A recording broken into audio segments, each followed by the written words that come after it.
बिस्मिल्लाहिर्रहमानिर्रहीम। अस्सलाम वालेकुम। मैं हूं मिसेस कौसर और आप देख रहे हैं YouTube channel Mrs Kausar channel. आज जो मैं आपके पास उन्वान लेकर आई हूँ वो है तहरीक, मोटिवेशन। ज़िंदगी की जदोजहद में अपनी मंजिल के हुसूल की कोशिश में हर शख्स को कदम कदम पर कई तरह की मुश्किलात, मायूसियों और चैलेंजेस का सामना होता है। ऐसे में उसे ज़रूरत होती है किसी ऐसे दोस्त की जो इसकी हिम्मत बंधाए, उसकी सख्त जानी, हौसले और जवाबदेही की तारीफ़ करे, उसे यकीन दिलाए कि मंजिल का हुसूल मुमकिन है और ये कि वो उस हदफ तक पहुँचने की सलाहियत, महारत और हक़ भी रखता है।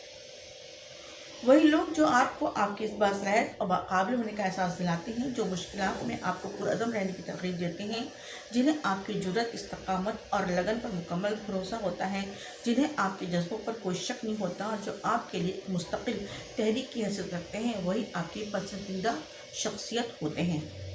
इसके बरक्स जो लोग हर वक्त आपको तनकीद का निशाना बनाते हैं और हमारे और आपके काम में कीड़े निकालने की आदत में मुब्तला रहते हैं, हम उन्हें नापसंदीदगी की निगाह से देखते हैं और कोशिश करते हैं कि वो आपके किसी काम पर अपनी राय का इज़हार ना करें।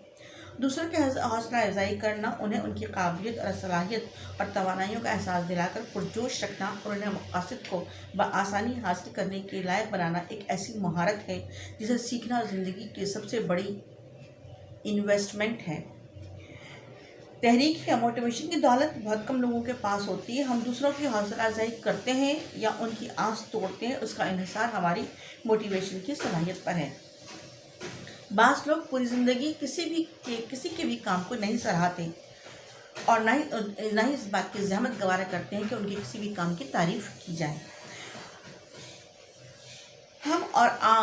आप ही बताइए कि कब आखिरी बार आपने किसी मायूस और हारे हुए शख्स की ढाढ़स बंधाते हुए उसे ये यकीन दिलाने की कोशिश की थी कि तुम ये कर सकते हो, हिम्मत रखो, तुम तो बहुत बासलाहियत हो, तुम्हारे लिए ये ज़रा भी मुश्किल नहीं है।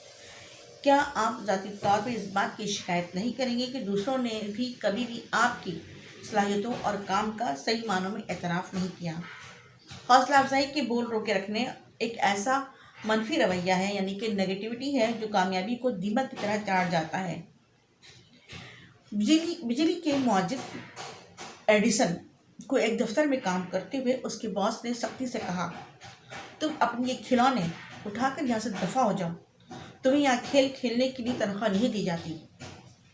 और जब एडिसन के उन खिलौनों ने पूरी दुनिया रोशन कर दी तो वो पछता रहा था कि काश मैं एडिसन को अपनी कंपनी से ना निकालता तो आज उसकी कामयाबी पर अपना हिस्सा भी डालता और उसकी कामयाबी में हिस्सेदार भी ठहरता। तो हमें चाहिए कि हम हर उस बच्चे की और हर उस इंसान की हौसला अफजाई करें उसको, ताकि उसको सही सिमत मिले अपने मकसद में कामयाबी हासिल करने के लिए। अल्लाह हाफ़िज़, इंशाअल्लाह फिर मुलाकात होगी।